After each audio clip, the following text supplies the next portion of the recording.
Monumen Dr. Sutomo, Desa Ngepeh, Kecamatan Loceret, Kabupaten Nganjuk.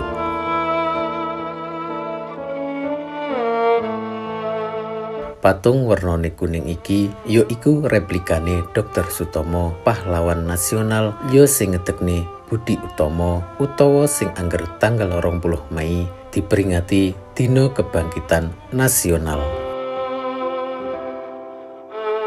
Dr. Sutomo salah sijine pahlawan nasional sing asli kelahiran Anjuk Ladang utawa Nganjuk. Cilikane Pak Tomo diparingi asma Subroto lan diasuh digedhekne karo mbah kunge ya kuwi Raden Singowijaya.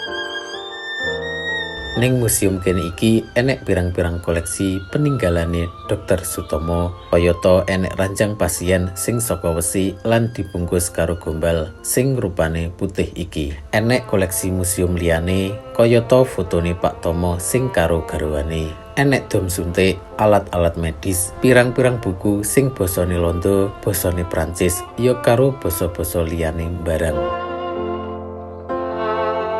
Gaweku ora enek salahe ngenalne sejarah ning anak-anake awake dhewe utawa ning bocah-bocah nom saiki. Paedahe ya kuwi ben nambah jiwa nasionalisme ning bocah.